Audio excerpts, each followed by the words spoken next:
Bonjour, bonjour. Bonjour, Bonjour. Ça va? bonjour Antoine. Bonjour Alain, bonjour Marie. Bonjour aux autres qui ne sont pas encore arrivés. Bonjour à ceux qui Hello. pourront, bonjour à ceux qui pourront revoir la diffusion une fois qu'elle sera mise sur le site internet. Ah, c'est toi qui l'as remarqué, ça marche. Eh ben, merci d'être présent aujourd'hui. On va commencer le premier webinaire de l'année 2025 avec le sujet comment créer une offre irrésistible. Avant de lancer le PowerPoint, euh, je vais juste vous montrer. Alors, je vais partager mon écran. En gros, comment ça va se passer? On a un gros morceau, on a 1 heure devant nous, on a quand même pas mal de sujets à voir. Et ce qu'on va faire, c'est que vous allez avoir la possibilité de éventuellement poser des questions si jamais vous en avez. Par contre, on ne le fera pas au coup par coup. Il y aura de temps en temps, je prendrai des pauses dans la présentation pour justement revenir sur vos questions si vous en avez. Et donc, pour ce faire, est-ce que vous voyez bien mon écran? J'imagine que oui. Pour ce faire, vous avez ici un petit icône activité où vous allez pouvoir justement mettre des questions ici. Et donc, vous posez vos questions à n'importe quel moment. Et puis, lors des sessions où je viendrai voir un petit peu les questions qui sont posées, on pourra les évoquer à ce niveau-là. Voilà, donc c'est parti. Je vais vous proposer ce format-là. Et donc, c'est parti pour le premier webinaire de l'année, donc créer une offre irrésistible. Merci à vous d'être présents. Encore une fois, ceux qui n'ont pas pu se rendre présents, vous pourrez voir la vidéo sur notre site internet. Petite présentation de ma part, juste pour savoir qui est votre interlocuteur du jour. Je m'appelle Antoine Garito, j'ai 38 ans. J'ai fait une école de commerce, j'ai eu 15 ans d'expérience dans le transport à des postes divers et variés, plutôt côté exploitation et commercial. Et puis sur ma dernière expérience, j'ai pu mettre en place, j'étais dans une entreprise qui avait fait un virage en termes stratégiques sur le commerce digital. Et donc j'ai pu être à l'initiative de la mise en place de cette solution. Et puis, comme ça a plutôt bien marché et que je trouvais du sens dans ce que je faisais, j'ai décidé de rejoindre Barry, qui a plus ou moins la même mission, mais qui la propose à l'ensemble de l'industrie. Et donc, c'est tout naturellement que j'ai rejoint les équipes de Barry pour justement aider les entreprises à, passer un virage stratégique sur la partie digitale. Donc, en quelques mots, pour revenir sur qu'est-ce qu'on fait Barry, on essaie de reconstruire la rentabilité et l'attractivité des transporteurs à travers 3 piliers que sont la technologie, notamment en transformant votre site internet en site e-commerce pour que vos clients puissent passer des commandes depuis le site. On a également une partie marketing où on a un département marketing qui travaille justement avec vous pour essayer de promouvoir ce que vous faites, de le faire connaître, de travailler tous ces sujets-là. Et puis, on a une partie formation aussi où on entraîne les forces commerciales des entreprises à bien pitcher et bien vendre votre savoir-faire. Barry a été conçu par des transporteurs et pour des transporteurs, et nous avons la chance d'être accompagnés par B2P à ce niveau-là. Donc, pour revenir sur le thème d'aujourd'hui, qui est le thème du webinaire, qui est donc comment créer une offre irrésistible. 4 pavés, on va dire, une partie introduction, et puis 3 gros pavés qui sont fixer les bons tarifs sans casser sa marge, augmenter la valeur perçue pour vendre plus cher, et enfin les étapes pour créer une offre irrésistible. On va commencer par une petite introduction, très brièvement. C'est du coup, qu'est-ce qu'une offre? De façon très littéraire, une offre, c'est une proposition d'offrir un produit ou un service qui vise à recevoir une contribution financière en retour. Ça, c'est pour la définition très théorique. Un graphique que j'aime bien, c'est le graphique de Kotler, qui nous explique qu'en fait, une offre a plusieurs niveaux de service. Le premier niveau, c'est ce qu'on appelle le core product, c'est clairement le besoin du client. Si je prends l'exemple d'un shampoing, par exemple, on va prendre un shampoing L'Oréal. J'ai pas d'action chez L'Oréal, mais on va prendre ce sujet-là. Le core product, en fait, le besoin du client, c'est j'ai besoin de me laver, en fait. Le deuxième niveau de service, c'est le generic product, c'est les caractéristiques intrinsèques du produit. Autrement dit, c'est la composition du shampoing, c'est la quantité en millilitres. Voilà, c'est tout ce qui décrit le produit. Ensuite, nous avons l'expected produit, l'expected product, c'est-à-dire quelles sont les caractéristiques attendues par le client. Le client, sur un shampoing L'Oréal, il attend qu'il puisse avoir des cheveux qui sentent bon, qui soient propres. Voilà, c'est ce qu'attend le client quand il utilise un shampoing L'Oréal. Quatrième niveau de service, il y a l'augmented product. C'est les fonctionnalités supplémentaires qui améliorent la valeur du produit. Et là, pour le coup, c'est là où ça commence à être intéressant. Le shampoing L'Oréal, il fait pas juste que laver les cheveux et que sentir bon.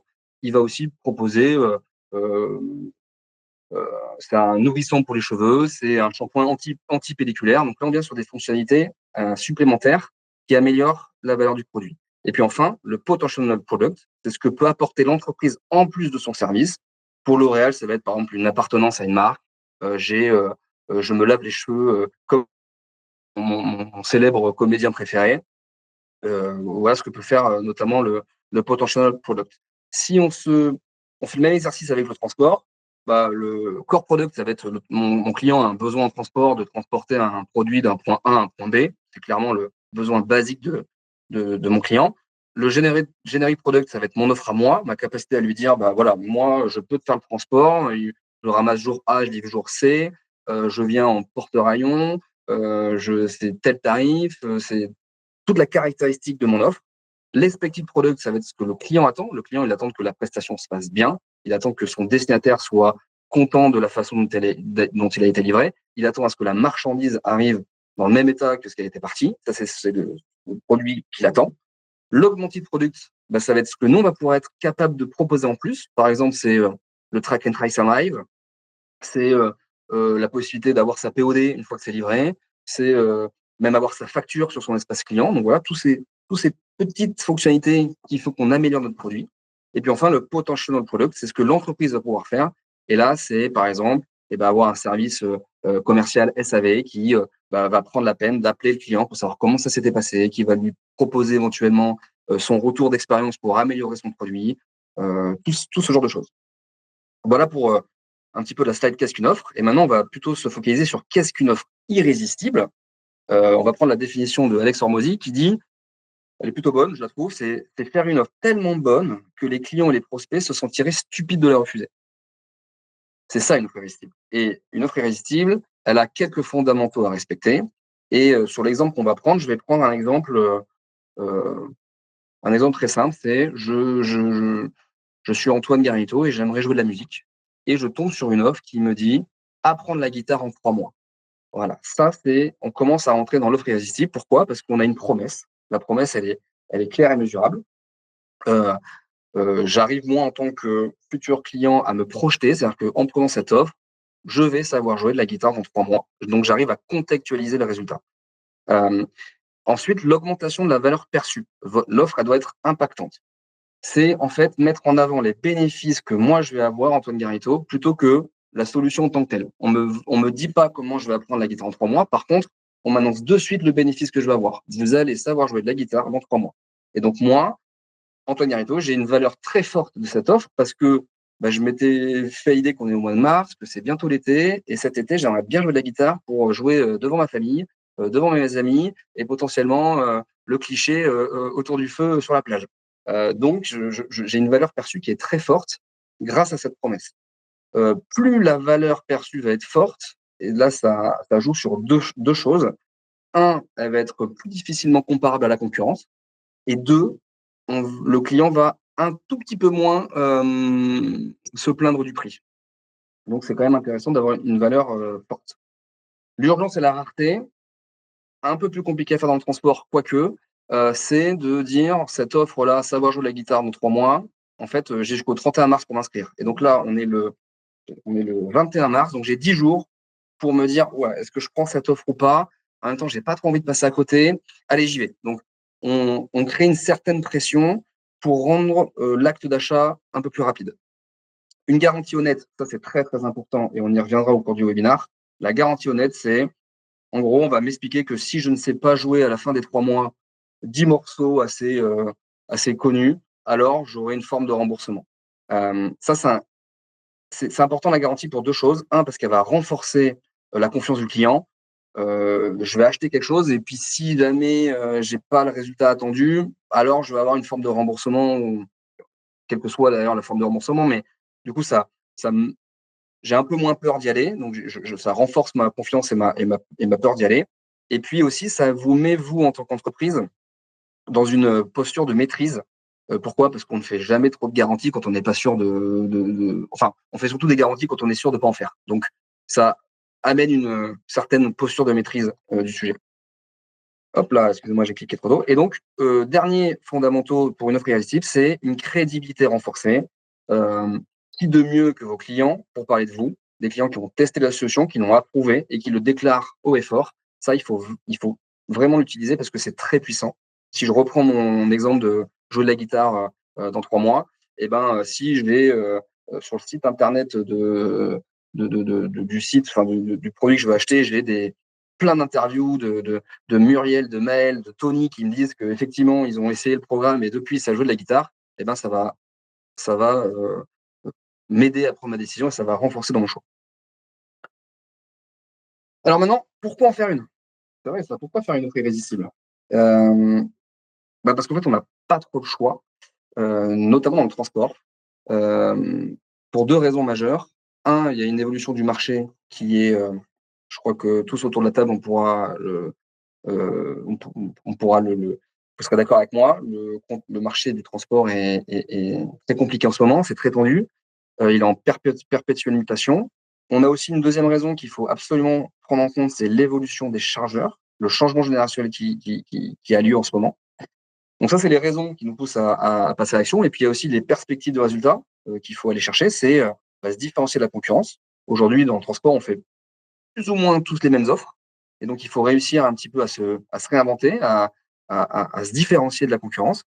L'intérêt aussi, c'est d'augmenter sa valeur perçue et donc de fidéliser ses clients pour finalement vendre le transport autrement, mieux, plus et encore.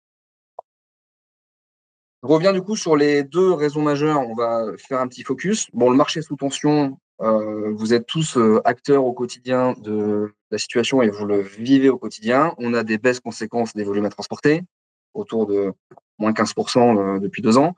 On a une hausse significative des coûts de revient. La masse salariale a nettement augmenté. L'achat des camions, l'entretien des camions, tout le coût en fait a augmenté autour de entre 20 et 30% depuis 2 ans. On a une concentration du marché avec de nombreuses croissances externes. Effectivement, le marché se concentre.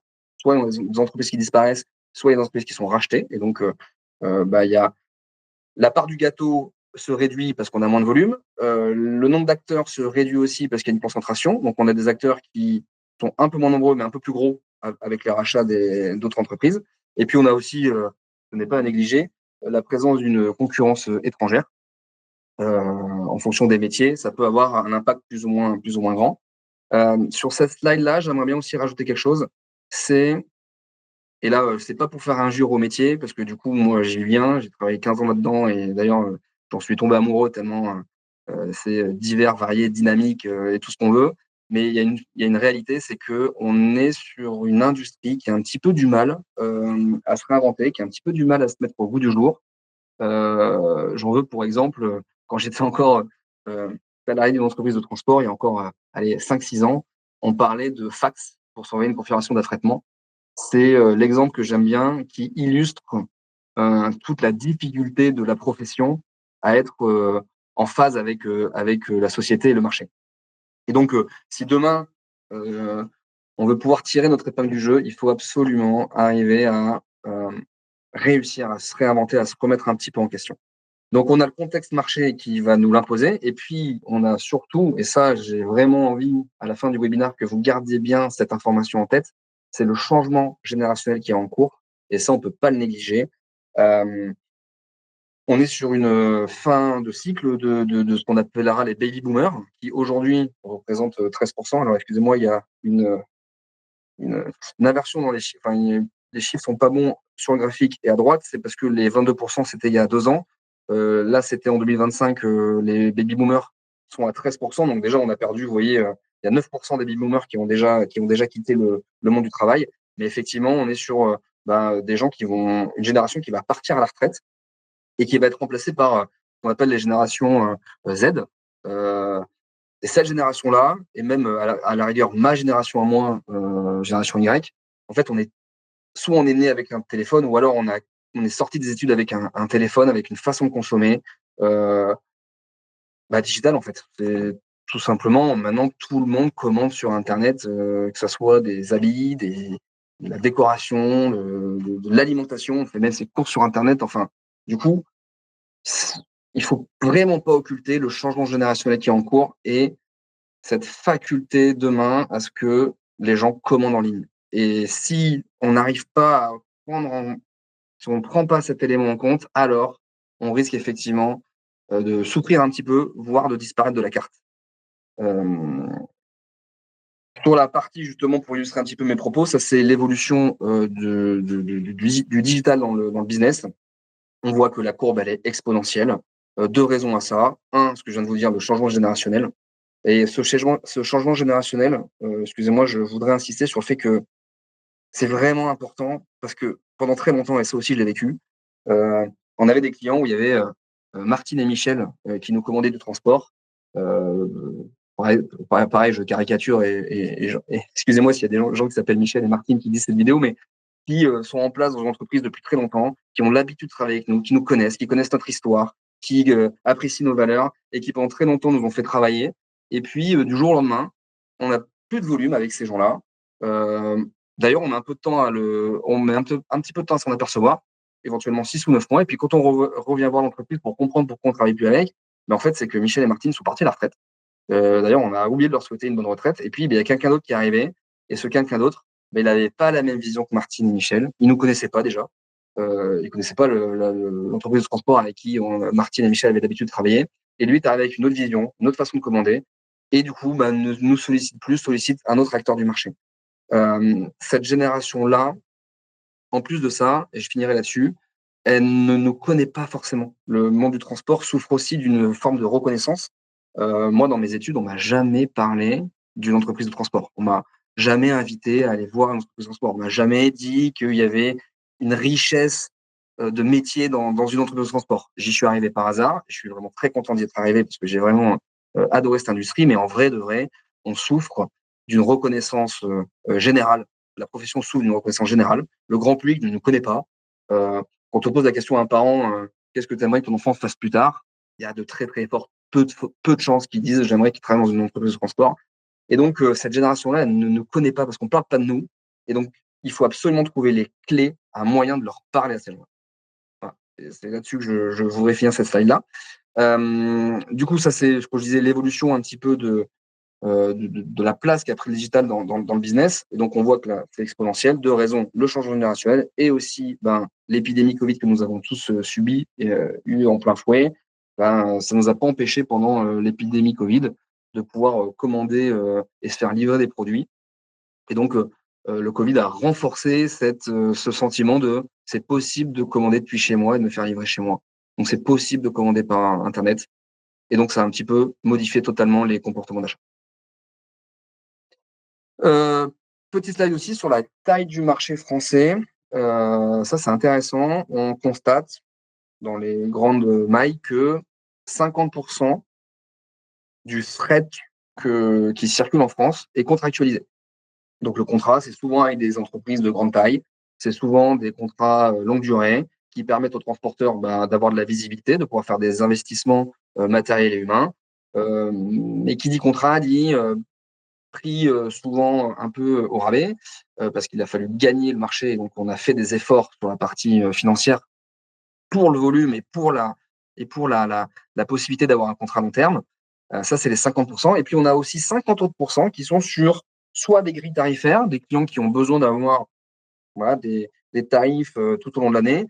Ça, c'est 25%. Il y a 25% aussi du fret qui sont faits à la cotation, à la demande.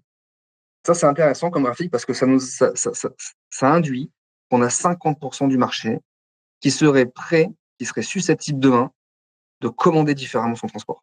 Et c'est ces gens-là qu'il faut aller voir. C'est ces gens-là qu'il faut essayer d'aller toucher parce qu'ils sont prêts à commander différemment. Donc, vous l'aurez compris aujourd'hui, et c'est toute la mission de Baring, c'est de pouvoir vendre le transport autrement, c'est-à-dire mieux, plus cher et encore. Alors, vendre plus cher à qui? Aux confrères compliqués, parce que ils font partie du même environnement que nous, ils connaissent les prix marché, il y a de la sous-traitance, des fois c'est moi qui te fais bosser, des fois c'est lui. Bon, c'est compliqué d'aller vendre plus cher à des confrères. très concrètement.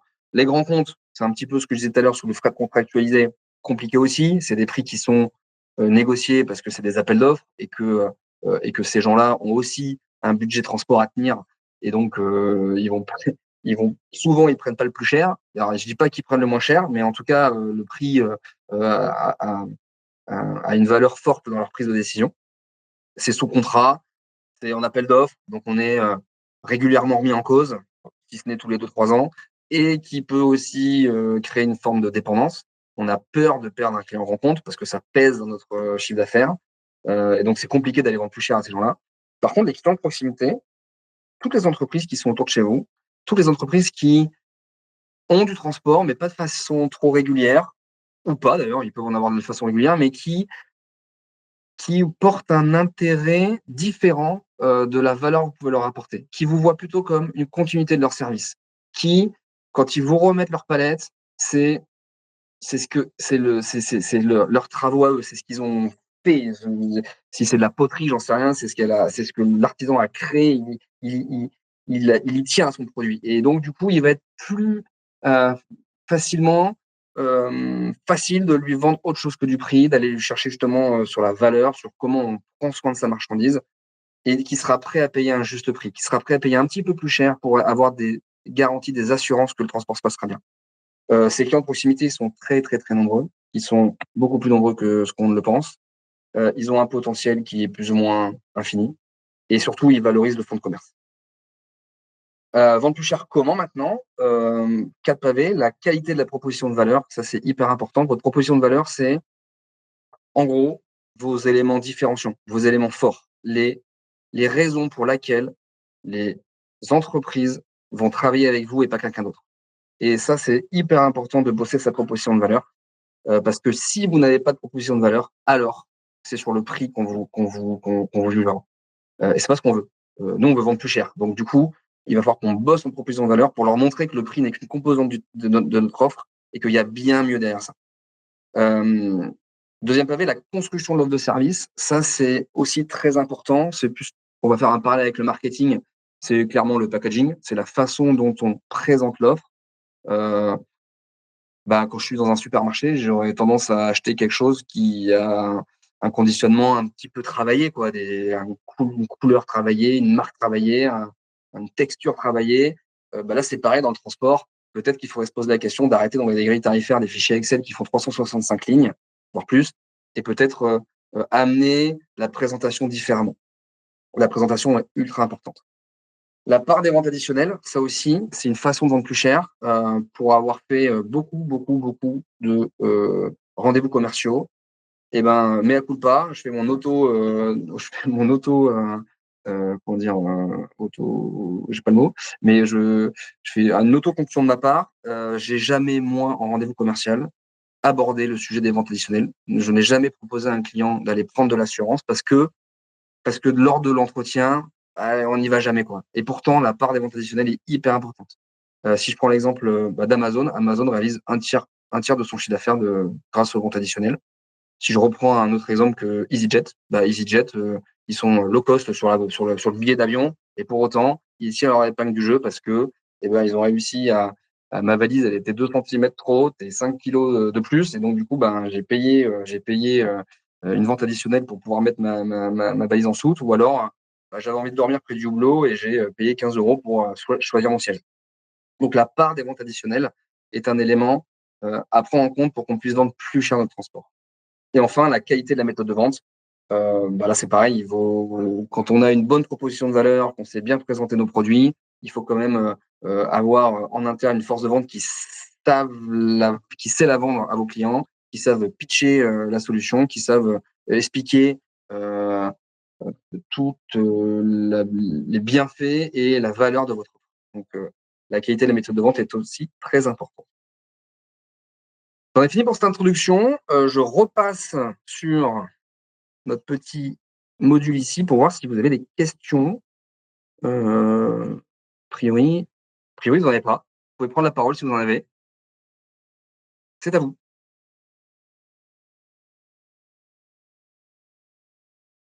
Et si on n'a pas, je vais poursuivre. Pas grave, c'est pas une. pas nécessaire d'avoir des questions. On pourra en avoir à la fin si vous voulez. Eh bien, je continue alors. C'est parti. Je remets la présentation.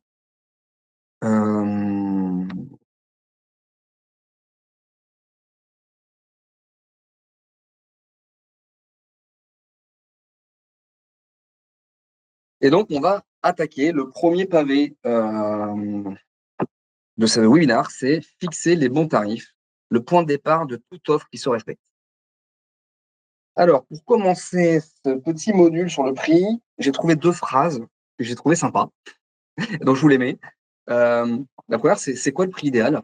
Le prix idéal, c'est quand les clients se plaignent, mais pour autant, ils payent quand même. Donc là, quand vous avez atteint ce niveau-là, vous savez que vous avez le prix idéal, que ça sert à rien d'aller trop haut ni trop bas. Ils se plaignent, OK, puis ils payent. C'est le plus important. L'importance du prix maintenant, pareil. Une phrase que j'ai trouvée très sympa, c'est un bon tarif n'est pas une garantie de succès. Et pour autant, un mauvais tarif est par contre la garantie d'un échec. Le prix, c'est un sujet dans le transport, ça c'est sûr.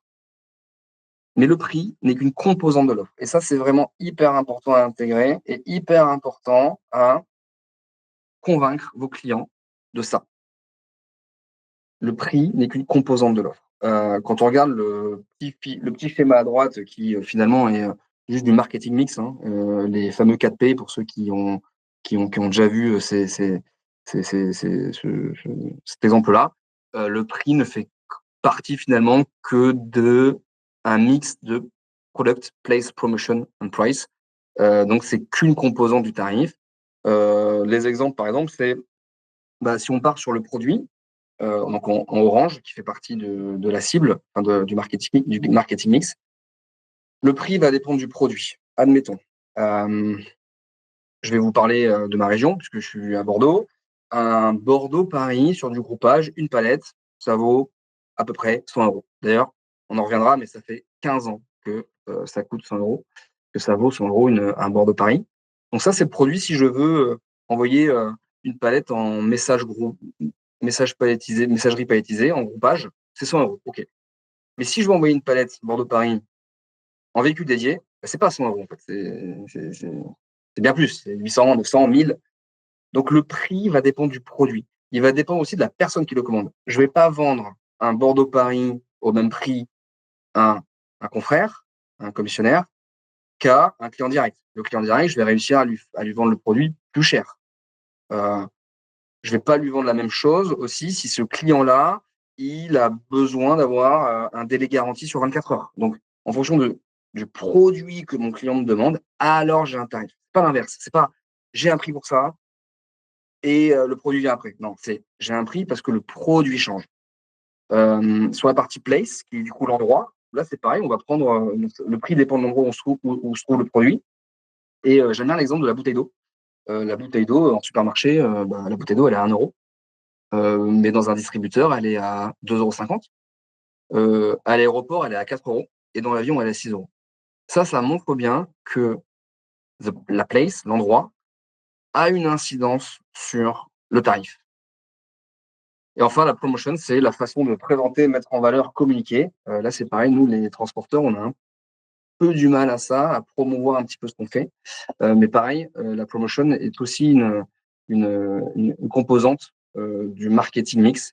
Donc, ce qu'il faut retenir de cette slide-là, c'est que le prix n'est qu'une composante de l'offre. 4 modèles de pricing les plus répandus. On va parler du cost-based pricing. Donc là, c'est en gros, je regarde mes coûts de production et en fait, j'y adosse une marge. Donc, admettons, pour faire ce transport-là, ça me coûte 100.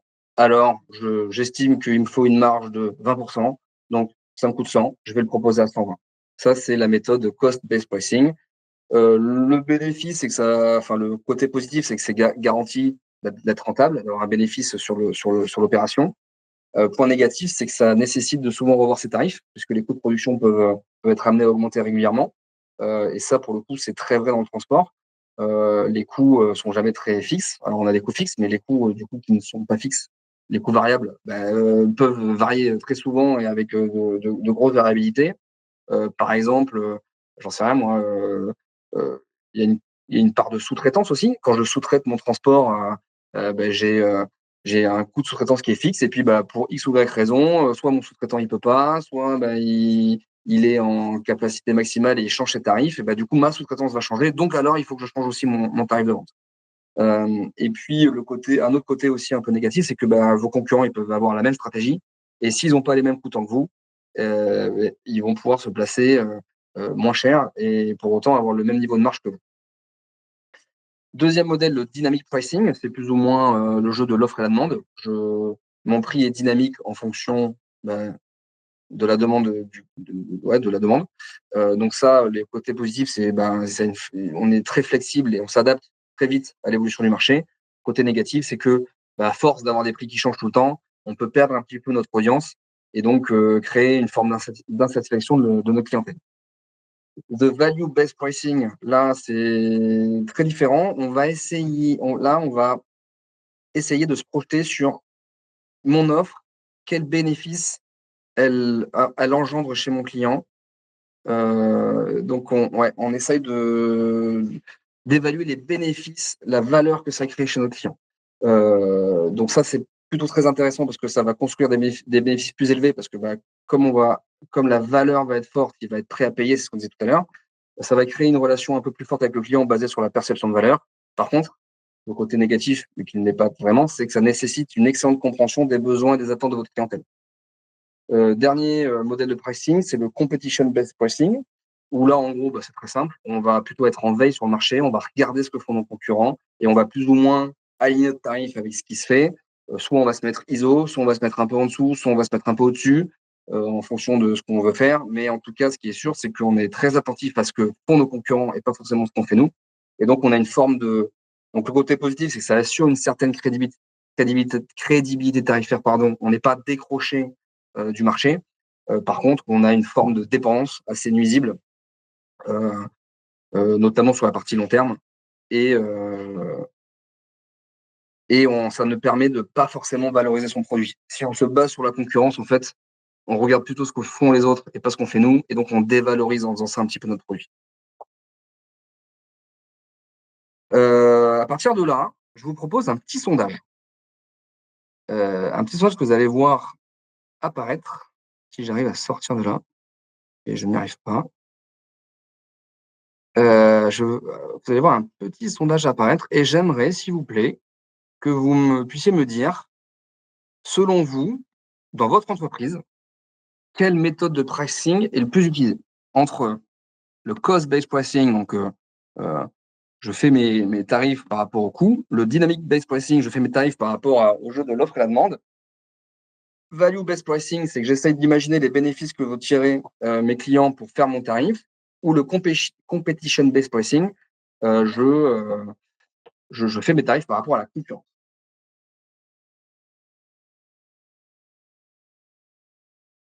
On a un vote. Est-ce qu'on aura plus? Hein? Tu m'entends, Antoine? Oui, j'entends Alain. Et il faut répondre sur l'écran ou on te dit clairement comment on fait? Tu réponds normalement sur l'écran, ouais. Ouais. Sur la droite, là, tu dois avoir une fenêtre sondage D'accord. qui est affichée. En fait, on travaille des quatre façons différentes. Enfin, je trouve que l'offre qu'on est amené à faire dépend à qui on l'adresse déjà. Et moi, je me reconnais plus dans les quatre, D'accord. selon les clients à qui je m'adresse. Je ne sais pas s'il y en a une qui domine plus que les autres. Sans doute la dynamique, peut-être. Ok, donc toi, tu Oh, cliquerais sur dynamique. peut-être, mais bon. En fait, notre façon de travailler sur le tarif dépend aussi au marché, dépend à qui on l'adresse, à la typologie du client qui l'adresse, à l'historique de la relation client à qui on a. Tout dépend du contexte dans lequel on est amené à devoir faire un prix, en fait, aussi. Et je pense que dans le quotidien, on est amené à travailler un peu sur les quatre façons de faire, même si on est souvent sur le dynamique parce qu'on est souvent amené à devoir adapter nos prix au Donc, marché. le Mais dynamique, ça sous-entend que quand il y a un peu moins de volume et que tu as justement une capacité de ramasser un peu plus importante, alors peux être amené à baisser un peu tes tarifs parce que là, il te faut du volume, il faut remplir tes camions. Ou à l'inverse, quand tu es un peu saturé, bah, tu vas mettre ton tarif un peu plus cher. Aujourd'hui, Parce c'est un peu ce qu'on fait tous, je pense, hein. Le marché, il est déprécié, donc il se peut que dans certains cas, on soit amené effectivement à devoir revoir nos prix un peu à la baisse, ce qui n'était jamais le cas les années passées. Mais le ouais, marché fait qu'aujourd'hui, il est possible qu'on soit obligé, effectivement, dans certains cas, de rentrer en compétition sur les tarifs. Après, on arrive aussi à faire de la valeur le 3 la value base pricing, euh, ouais. pricing, parce que nos clients historiques, il y a un climat de confiance qui, au fil du temps, qui s'est installé entre eux et nous. Ils connaissent la valeur de ce qu'on leur apporte. Et avec ces gens-là, on arrive à faire un tarif qui est quand même plus valorisé et une confiance qui est plus acceptée chez nos clients historiques et nos clients structurants, souvent, de gros Mhm. clients d'ailleurs. Et là, dans le cas, on arrive à amener de la valeur chez ces clients-là, par exemple. Ouais, ouais, très bien, c'est bien. C'est pour ça.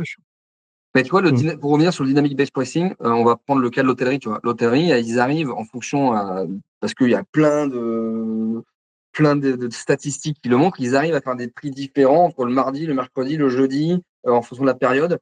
Tu vois, le dynamic based pricing dans le transport, moi, je l'ai pas trop vu. À la rigueur, je l'ai vu plutôt sur la partie affrètement, effectivement, où en fonction de bah, s'il y a moins de camions sur la route ou plus de camions, je fais plus cher ou moins cher. Tu vois, l'idée du dynamic-based pricing, c'est vraiment cette capacité à, au jour le jour, limite, à changer ses tarifs par rapport à la fluctuation de la demande. Et ça, en transport, on a un petit peu du mal à le faire, si ce n'est sur la partie affrètement, peut-être, un peu plus. Oui, on est dans de l'instantanéité, effectivement, Ouais, tu vois, c'est un peu ça, ouais. sur le dynamique. C'est le billet d'avion, quoi. Tu vois, c'est pareil, le billet d'avion, bon, bah, du coup, l'avion, il n'est pas rempli.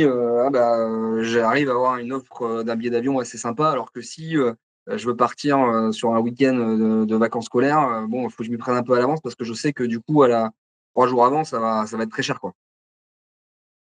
Je sais pas Ok. si nous, la profession, on est à ce Mais niveau-là du dynamic based pricing, et en vrai, ça serait super qu'on y arrive.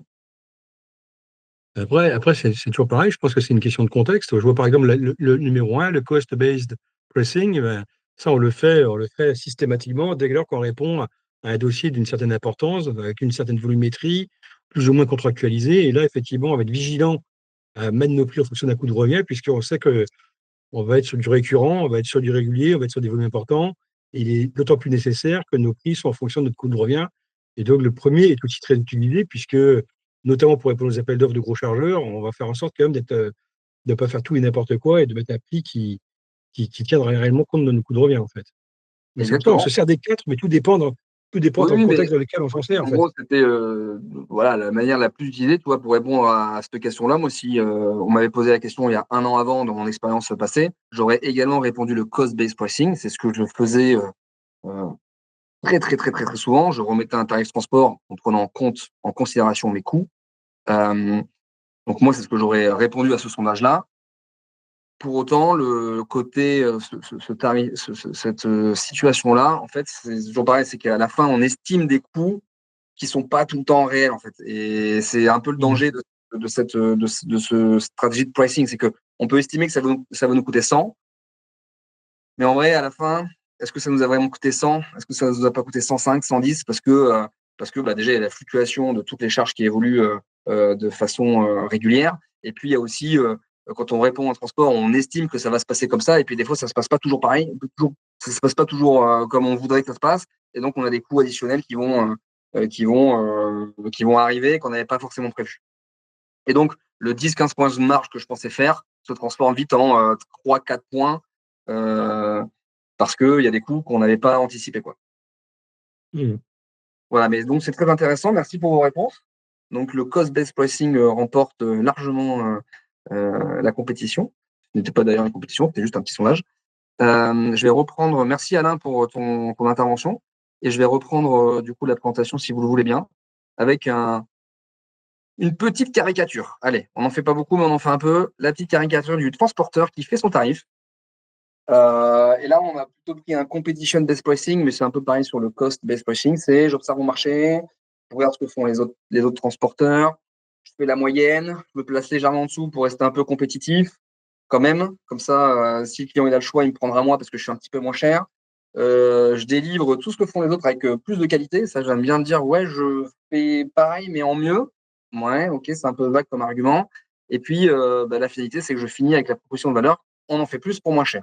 Et c'est justement là-dessus qu'il ne faut absolument pas arriver. Puisque la proposition de valeur, c'est ce qui va vous différencier de la concurrence. C'est pourquoi mon client devrait travailler avec moi et pas un autre. Et donc, votre proposition de valeur, ça peut pas être j'en fais plus pour moins cher. Sinon, si on fait ça, on s'en sort pas et on ne gagnera pas la bataille. Donc, pour ça, il y a deux routes possibles pour vendre un petit peu plus. Donc, soit baisser nos tarifs, soit augmenter notre valeur. Quand j'entends baisser nos tarifs, c'est pas forcément littéralement je fais moins cher. Je vais prendre l'exemple de tout à l'heure, je disais que ça faisait 15 ans que la palette Bordeaux-Paris, elle était à 100 euros. Euh, En fait, c'est vrai, c'est juste que quand moi j'ai eu un. Et pour autant, tous les ans, je suis allé voir mes clients pour leur passer 3-4 points de marge, enfin 3-4% d'augmentation tous les ans. Euh, donc, ça aurait dû passer de 100 à 103 la première année, à 106, à 107, et puis être à 130 aujourd'hui. Mais en vrai de vrai, la palette, elle est toujours à 100 euros entre Bordeaux et Paris. C'est pas que j'ai baissé mes tarifs, c'est que pour aller gagner d'autres parts de marché, j'ai dû effectivement consentir de faire le tarif du marché à ce client-là pour qu'il vienne chez moi. Et puis l'année d'après, j'ai mis une augmentation. L'année d'après, j'ai mis une augmentation. Et puis au final, je l'ai perdu parce que j'étais pour le coup trop cher au bout des augmentations successives. Et donc, il est parti chez ma concurrence. Et puis, j'ai mis quelques années à le reconquérir au même tarif qu'il y a 15 ans. Et c'est plus ça, en fait, le baisser au tarif, c'est plus toujours ne pas réussir à faire un petit peu décoller ces tarifs. L'autre route qu'on vous préconise et qu'on aimerait et qu'on essaye de travailler, c'est notamment le thème du webinaire, c'est augmenter votre valeur. En augmentant notre valeur, alors on peut prétendre, on peut convaincre nos clients qu'effectivement, on n'est pas sur le même prix du marché, on n'est pas sur le même prix que les autres. On est un peu plus cher, mais parce qu'on a une valeur derrière, une valeur perçue qui est plus importante. Comment on raisonne nos clients? Et ça, c'est très vrai pour nous en tant que particuliers. Euh, Si j'achète un produit et que j'estime que je vais avoir un bénéfice en achetant ce produit, alors je suis prêt à le payer plus cher. Je vais vous prendre l'exemple de la petite plaquette de beurre qui est en bas à droite. Et donc, on va faire une simulation entre Antoine Garito et son frère Cyril. Je n'ai pas de frère. C'est pour l'exemple. Antoine, il est sensible à l'environnement, il est très sensible à la cause animalière. Et donc, quand il voit que les vaches sont nourries sans pesticides, que c'est un beurre bio engagé pour demain, eh bien, Antoine, il est prêt éventuellement à payer cette plaquette de beurre entre 4 et 5 euros. Cyril, son frère, lui, il n'a pas du tout la même sensibilité à l'environnement, il a d'autres qualités que je ne citerai pas ici. Mais en tout cas, l'environnement et le bien-être animal, il n'est pas sensible outre mesure à ça. Et lui, le président, en fait, le beurre, pour lui, c'est du beurre, quoi. Qu'il soit bio, pas bio, que les vaches, elles aient mangé du pesticide, pas de pesticide. En fait, le beurre, c'est du beurre. Et non, il ne veut pas mettre plus de 2 euros, 2,50 € la plaquette de beurre, quoi. Donc, vous voyez, le Antoine Garito, parce que il perçoit une valeur un peu plus importante de ce beurre-là, alors il est prêt à payer plus cher. Et ça, c'est vrai dans dans tous les produits, dans tous les marchés. Ce que je vous propose, c'est de faire la même chose sur le sac poubelle. Le sac poubelle, c'est clairement un produit qu'on achète pour jeter une fois qu'il est blanc. On a l'exemple là d'un sac EcoPlus à gauche qui coûte 2 centimes pièce versus un sac Handibag qui, lui, coûte 84 centimes. Selon vous, et là je vais vous redonner la parole, et on peut le mettre si vous voulez à l'écrit ou à l'oral, n'importe, on peut le faire à l'oral d'ailleurs. Selon vous, comment a réussi Handibag qu'est-ce qui fait que on va payer 84 centimes un sac poubelle Handibag quand on peut quand on peut acheter des sacs plastiques à 2 centimes? Pour la petite information, Handibag, c'est 20% du part de marché. Donc, on a un Français sur 5 qui achète un sac Handibag. Est-ce que parmi vous, d'ailleurs, il y a des gens qui achètent un sac Handibag pour ses sacs poubelles? Alors, chez Quelque Exatrans, chose de moins cher, c'est sûr. Vous avez le micro coupé, on ne vous entend pas. on disait qu'on était déjà surpris qu'il soit 20%, alors que nous, ça ne nous parlait pas trop la marque, quoi, en soi. Ok. Bah, j'ai fait mes petites recherches, ouais, ils ont 20% du marché. Ils vendent une solidité du sac plastique, non? C'est pas sur ça, sur la qualité du sac, sur le fait qu'il va pas se percer s'il est trop lourd ou comme ça, non? Ouais. Effectivement, ils jouent dessus. Est-ce qu'on a des études qui nous montrent que est-ce que toi, Marie, tu as eu des études qui te montrent que le sac Handibag il est plus résistant que le sac EcoPlus? Non, pas du tout, mais je pense que c'est une histoire de communication surtout, non? Ouais, tout à fait. Ils sont très forts sur la partie com, ça c'est sûr. Effectivement, ils jouent sur la partie un peu robustesse. Pour autant, il n'y a aucune étude qui prouve que ils sont plus résistants que le sac EcoPlus. Et d'ailleurs, le sac EcoPlus est très résistant. Pour la petite information, le 50 litres, il bouge pas d'un poil. Il est plus facile à fermer, le deuxième? Il est plus facile à faire le deuxième, effectivement. On joue sur le côté simplicité, fini le petit élastique rouge qui se perd une fois sur deux et ah mince, il est plus le fil rouge il est plus là, donc je suis obligé de faire un nœud à la fin pour fermer mon sac. Donc effectivement, il joue sur la partie praticité, effectivement. Mais est-ce que le côté pratique, ça vaut 42 fois plus cher, quoi?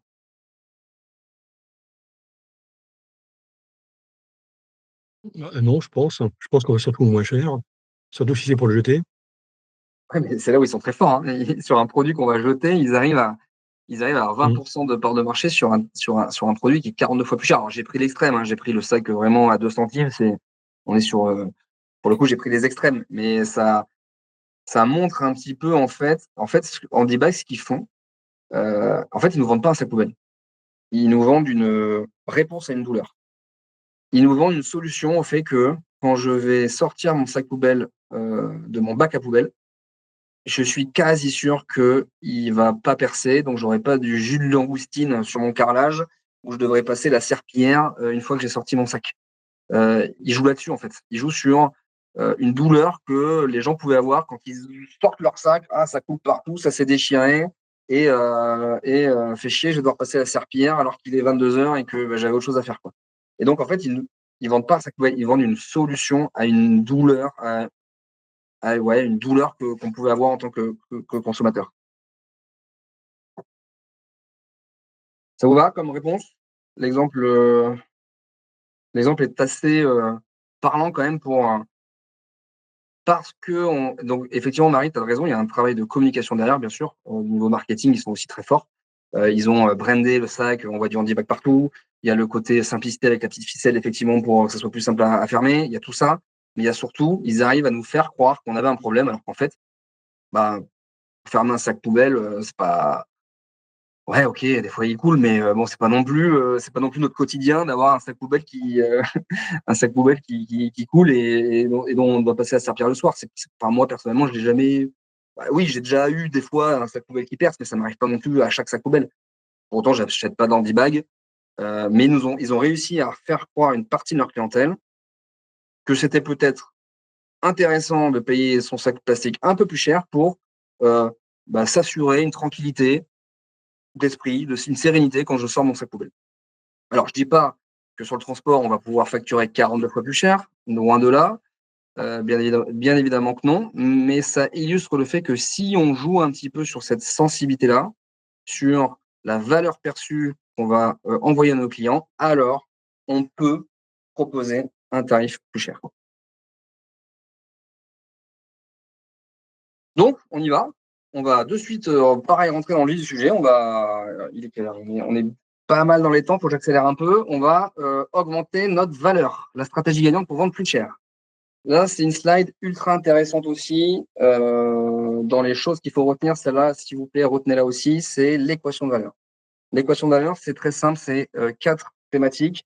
Quel est le résultat rêvé de mon client, multiplié par la perception de la réussite, divisé par le délai de réalisation fois l'effort. Je vous reprends mon exemple de la guitare.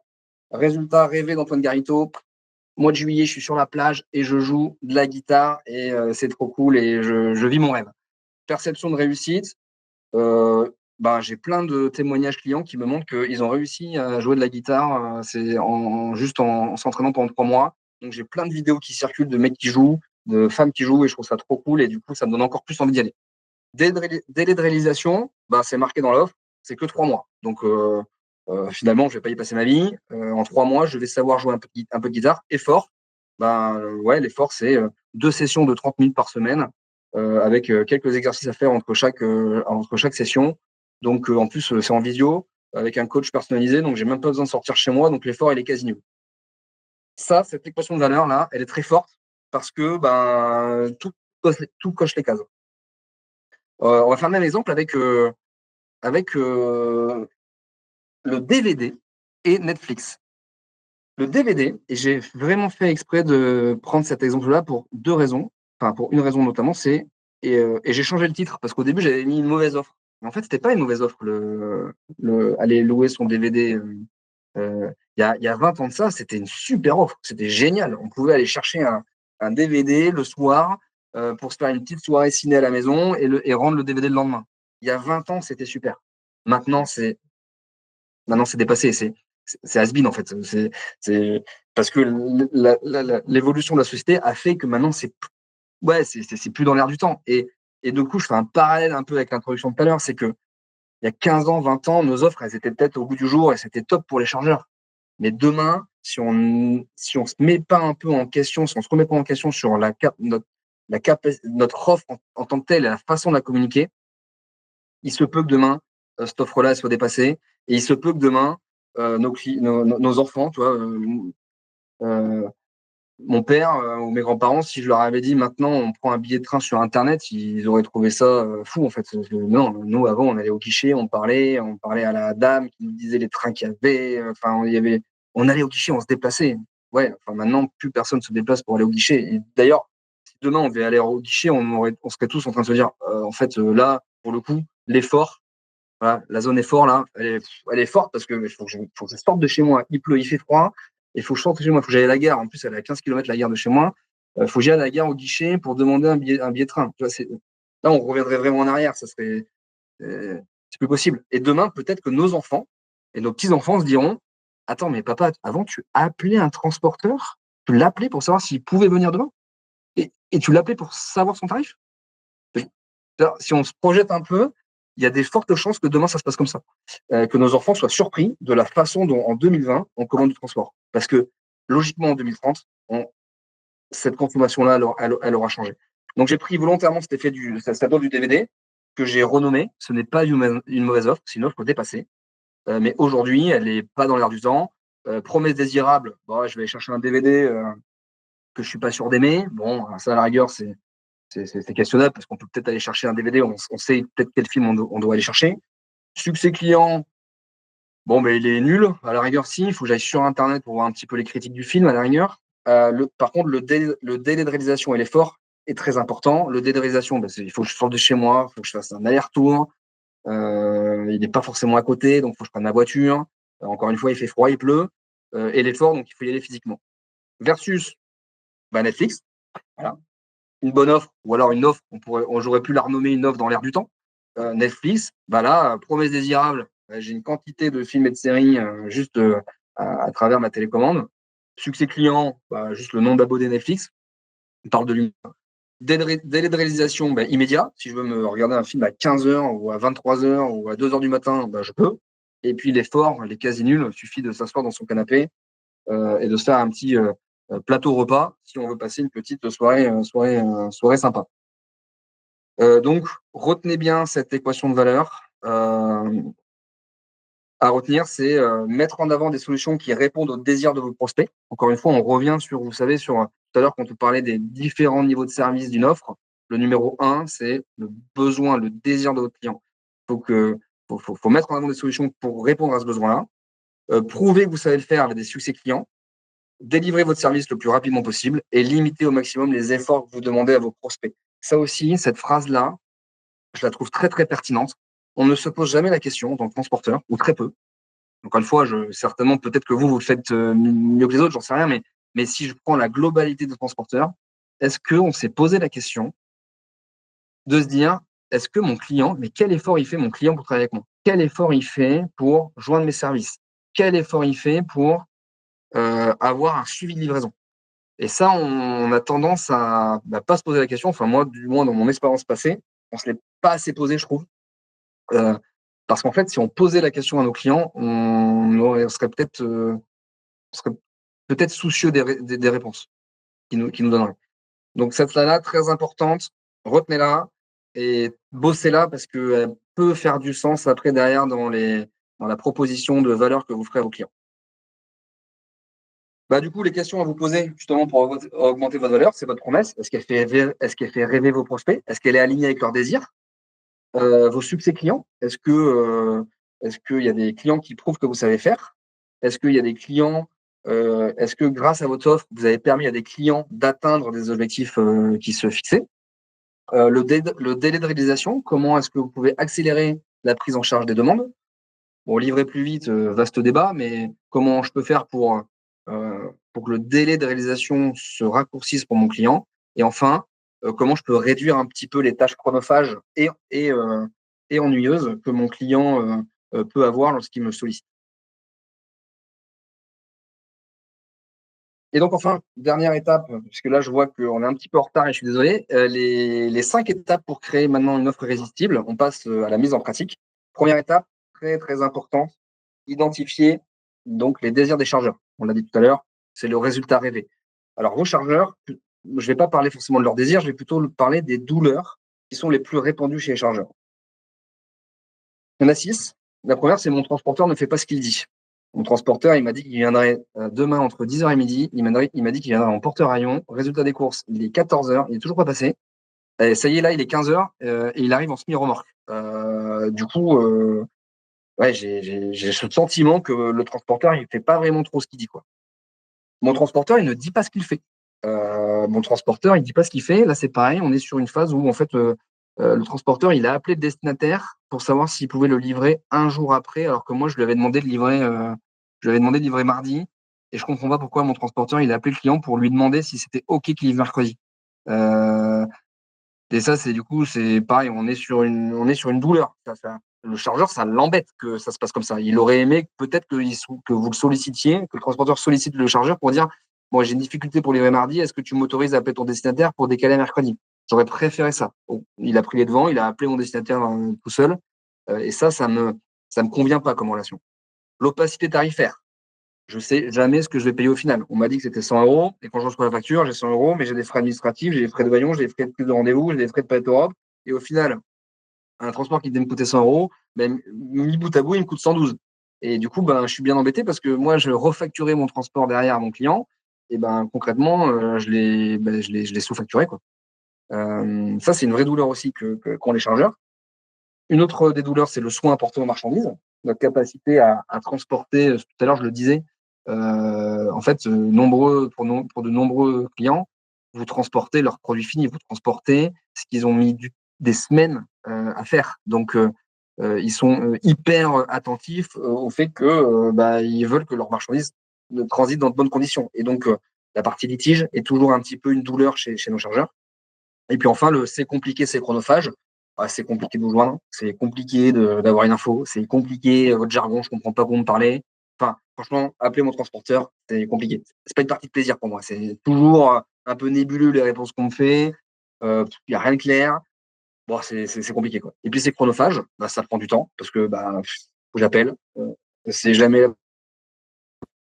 c'est long, je mets du temps à avoir les infos, enfin, ça me prend trop de temps en fait. Le transport, ça devrait pas me prendre autant de temps. J'ai autre chose à faire. Je préfère utiliser mon temps à bien servir mes clients, à m'occuper de mon entreprise et de tout ce qui gravite autour, plutôt que de passer 30 à 45 minutes par jour avec mon transporteur. Ça, pareil, gardez ça en tête aussi, c'est les douleurs les plus répandues chez les chargeurs. Et ce qu'on doit faire, on doit travailler notre proposition de valeur pour essayer justement de corriger ces douleurs, de les guérir. Et votre proposition de valeur doit notamment répondre à une de ces 6 douleurs, parce que bon, ils n'ont pas tout le temps les 6 douleurs. Hein. Si le mec il a les 6 douleurs, c'est qu'il est vraiment vraiment malade, mais souvent ils peuvent en avoir une ou deux. Et l'intérêt, c'est de travailler votre proposition de valeur pour justement guérir ces douleurs. Ça, c'est la première étape. La deuxième étape, c'est de lister les obstacles que peuvent avoir les chargeurs pour ces douleurs. Je vous prends un exemple très rapide. Par exemple, si je prends l'exemple d'une douleur, c'est compliqué de vous joindre et d'avoir des informations sur le transport. Voilà. Douleur quand vous êtes en prospection en clientèle, votre client vous dit ça. Moi, avec mon transport, c'est toujours la galère.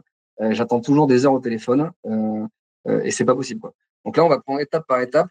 Enfin, par quelle étape votre chargeur passe pour commander ou pour avoir une information chez vous? Déjà, il m'appelle. Donc déjà, problème numéro 1, le temps d'attente. Il tombe enfin sur quelqu'un. Étape numéro 2, il tombe enfin sur quelqu'un, sauf qu'il est au service administratif et que la personne au service administratif ne peut pas le renseigner, donc il va lui transférer la bonne personne du bon service qui va pouvoir le renseigner. Ok, donc problématique numéro 2, de nouveau du temps d'attente. J'attends que la personne qui peut me renseigner soit disponible. Troisième étape, du coup, je pose la question, j'ai enfin la bonne personne et je lui pose la question, est-ce que vous pouvez me dire quand est-ce que la palette va être livrée? Ah, la personne en face n'arrive pas à me donner l'info en temps réel. Pourquoi? Parce qu'il faut qu'elle appelle son affrété, il faut qu'elle appelle son sous-traitant, il faut qu'elle appelle son conducteur. Et en fait, j'attends au téléphone et j'ai toujours pas l'info. Quatrième étape, le transporteur me dit, je vais vous rappeler. Désolé, j'ai pas eu l'info. Je suis désolé, je vous rappelle dans 10 minutes. Donc, quatrième étape, je raccroche finalement la conversation sans avoir l'info. Et avec aussi, j'ai de l'autre côté mon client qui attend la réponse et je vais pas être en capacité de lui fournir. Et donc là, on est sur une problématique. Et puis, cinquième étape, en fait, ça fait 10 minutes, ça fait même 12, ça fait même 13. En fait, le transporteur m'a pas rappelé et rebelote. Je refais la même démarche d'appeler le transporteur pour avoir une information. Donc là, on a listé les étapes dans lesquelles votre chargeur est en train de passer juste pour avoir une information de livraison. On a les problématiques. Ce qu'il faut, c'est transformer ces problématiques en solutions. Et donc là, c'est les questions très faciles, hein, le comment, le pourquoi, à quel rythme, comment. Sur notre exemple, on aurait très bien pu dire, OK, on va créer une ligne directe pour nos clients lorsqu'ils ont besoin d'avoir un suivi de livraison.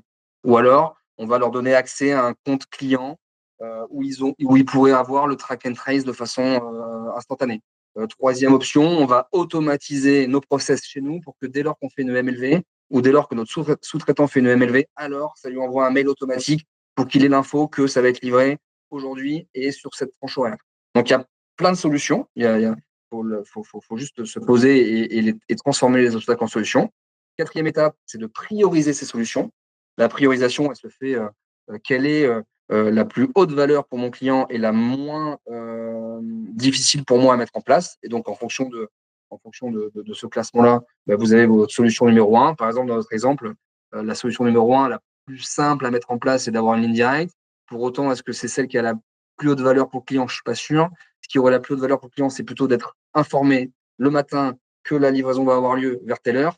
Mais ça sous-entend chez moi un délai de réalisation assez important et une intervention de mes collaborateurs. Donc voilà, c'est trouver un petit peu un mix pour pouvoir classifier vos solutions en fonction du rapport valeur-profit. Et puis, dernière étape, proposer des garanties. Alors ça marche super bien. D'ailleurs, ça fait partie des fondamentaux pour créer une offre irrésistible. Proposer des garanties. Il y a deux types de garanties, la garantie inconditionnelle et la garantie conditionnelle. La garantie inconditionnelle, c'est garantie de ponctualité, garantie de remboursement, garantie de suivi, garantie de service client. Là, on a un client chez Barry, il est pas autour de la table, mais je le cite. Enfin, je le cite pas, mais je lui fais une petite dédicace. Ils m'ont fait rire parce que ils me disaient sur la boutique en ligne, vous savez que si vous répondez à un devis en moins d'une heure, si votre délai de réponse de devis est de moins d'une heure, alors vous avez une petite fusée qui apparaît. Et lui m'a fait beaucoup rire parce qu'il m'a dit, mais tous les jours on vise la fusée, quoi. Tous les jours on veut avoir cette petite fusée sur notre page de notre boutique en ligne.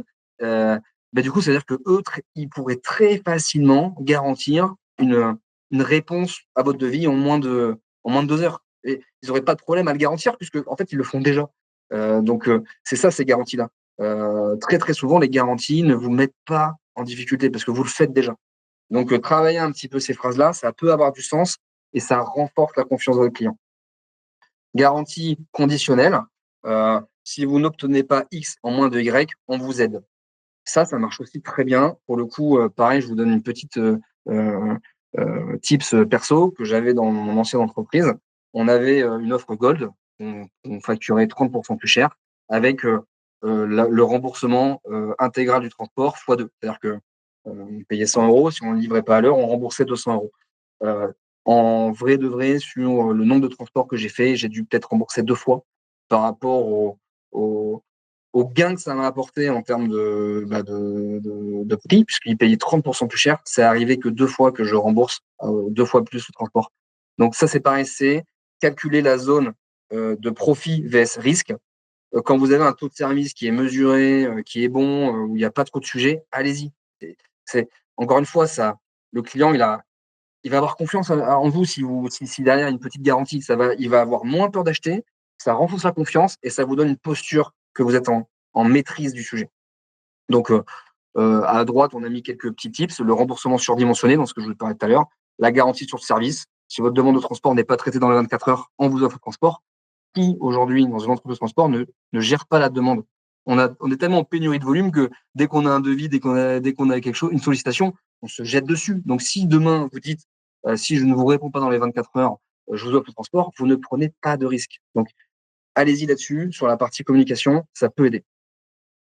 Allez, un petit bonus, parce que d'ailleurs, c'est l'heure, on a dépassé. Le petit bonus, c'est packager vos offres. Tout à l'heure, je vous disais, le fait le packaging, le fait de présenter l'offre est très, très, très important.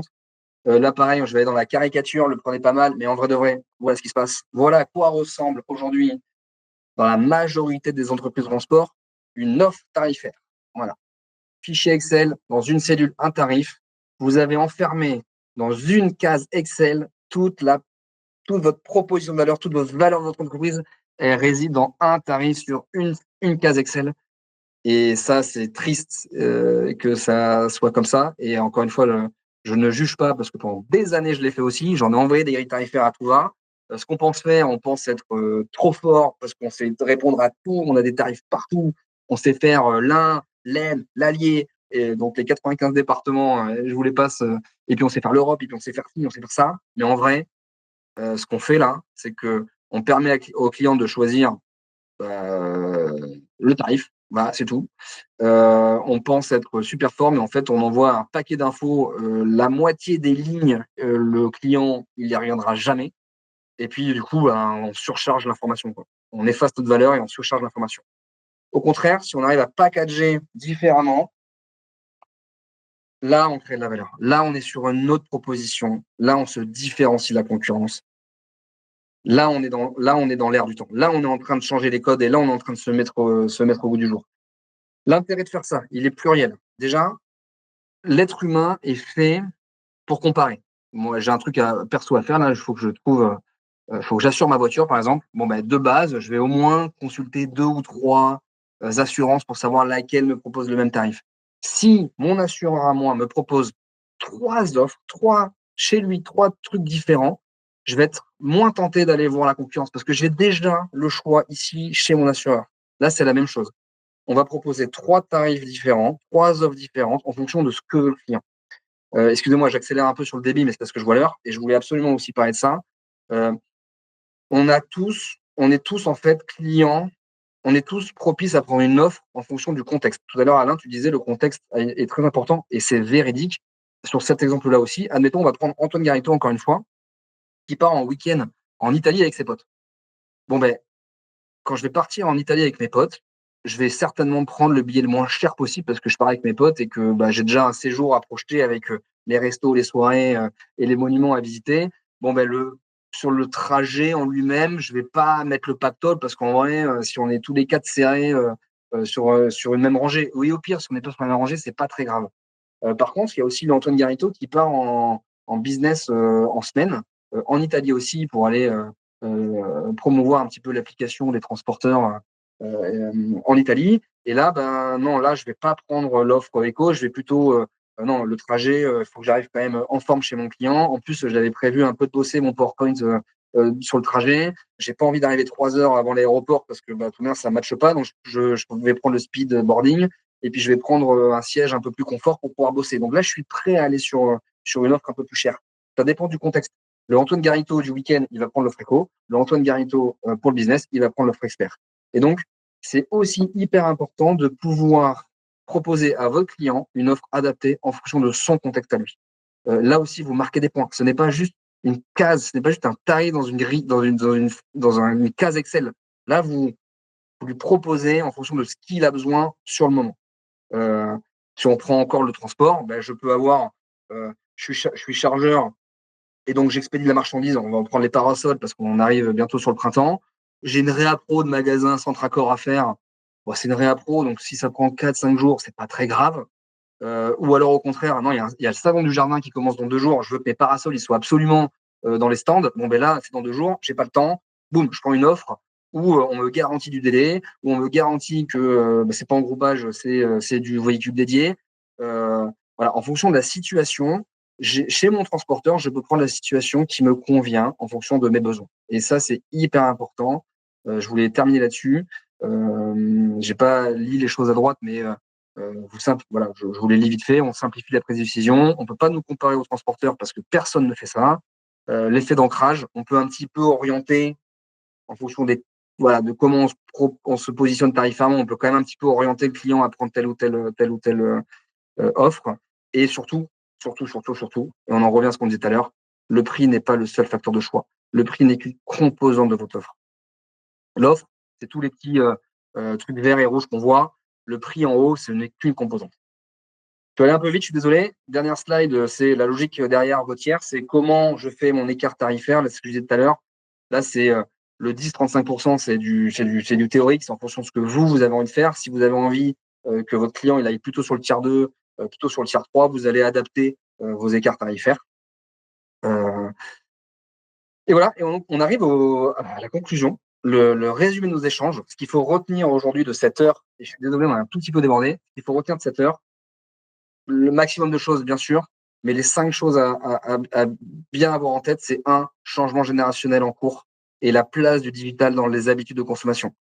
Soyez convaincus qu'il faut absolument qu'on change notre façon de faire, sinon on risque d'être un petit peu comme l'offre DVD. Le prix n'est qu'une composante de l'offre, ultra important. Et ça, je sais que c'est dur en clientèle à l'instaurer dans la tête du client, mais soyez-en convaincus, le prix, ce n'est qu'une composante de l'offre. Ensuite, plus votre valeur perçue est forte, plus vos clients seront prêts à payer plus cher. Oula, excusez-moi pour le faute d'orthographe. Plus cher sans eux. Travailler sa proposition de valeur en ciblant les douleurs de votre cible. Et enfin, la présentation de votre offre qui est ultra importante. Prenez le temps de bien packager vos offres. J'en ai fini là. Si vous avez envie de passer à l'action, je me tiens à votre disposition pour travailler avec vous. Tous ces éléments-là, n'hésitez pas. Vous avez ma boîte mail, mon téléphone.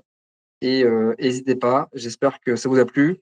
Et on peut prendre 5 minutes si vous avez des questions, des suggestions, des remarques. Je suis preneur. Pour info, c'était mon premier webinaire de ma vie. Donc, c'était un exercice un peu nouveau pour moi. J'espère que ceux qui regarderont la rediffusion, ça vous donnera un petit peu de matière. Donc, je suis preneur de vos retours, soit maintenant, soit un peu en private. Merci de vous être rendu disponible. Et à très vite. Et c'est maintenant pour vos questions, si vous en avez.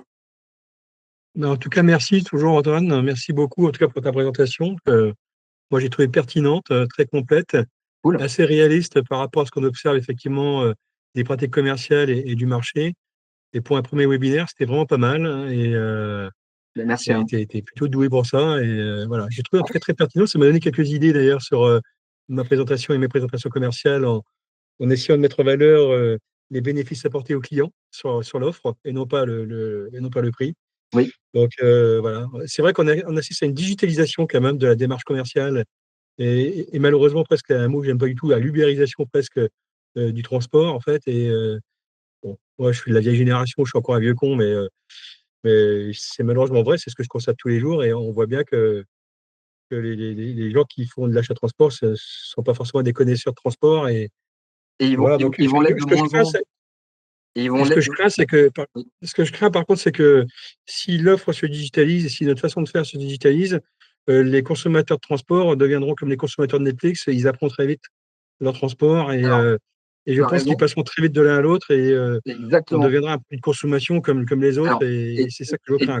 Et tu as raison, et ça je ne l'ai pas dit, et je me l'étais noté, notamment sur la partie générationnelle, qui est forcément de plus en plus volatile. Tout à l'heure, quand je parlais l'exemple de Martine et de Alain, d'ailleurs j'ai dit Alain, je ne sais plus qui c'est, Michel et Martine, eux, ils n'étaient pas volatiles comme les notre nouvelle génération. Ils avaient l'habitude de travailler avec nous, ils nous aimaient bien, ils aimaient bien ce qu'on faisait, ils n'avaient pas besoin d'aller chercher ailleurs parce que ce n'était pas dans leur habitude de consommation. Effectivement, maintenant, la nouvelle génération, Comme tu le dis, on peut vite zapper Netflix, ça nous plaît pas, on change de film. Et donc, c'est justement tout le sujet, tout l'intérêt, c'est de réussir à parler, à toucher cette génération-là, parce qu'en vrai de vrai, si on leur donne un produit qui leur convient, ils iront pas finalement zapper tant que ça. Tu vois, si ça leur plaît, parce que c'est facile de commander, les offres, elles sont visuellement, elles leur plaisent, c'est au goût du jour, mais ils iront pas voir ailleurs. Pas, pas forcément, en fait. C'est justement tout l'intérêt, il est là, de bien packager son offre et de bien parler à cette cible. Parce qu'on parle pas de la même façon, on parlait pas de la même façon à Martine et à Michel, quoi. Michel, on allait les voir, on leur filait le paquet de chocolat à la fin de l'année, on leur disait merci. Et en fait, ça, c'était les codes qui marchaient avant. Il va falloir trouver des codes différents avec cette génération-là, effectivement. Et tu vois, on pourrait aller plus loin même sur la partie bonus. Tu vois, on pourrait très bien dire à ces clients-là, ces gens-là qui aiment bien, je sais rien, moi, tu vois, quand ils vont à la salle de sport, vraiment, je dis des bêtises là, mais peut-être que la 10e séance, elle est offerte. Mais peut-être que demain, on pourrait aussi dire à ces gens-là que le 10e transport, il est offert. Tu as commandé 10 transports, le 11e, il est offert. Après, tu t'arranges à ce que le 11e, c'est pas un Bordeaux Munich. Tu vois, tu fais quelques petites.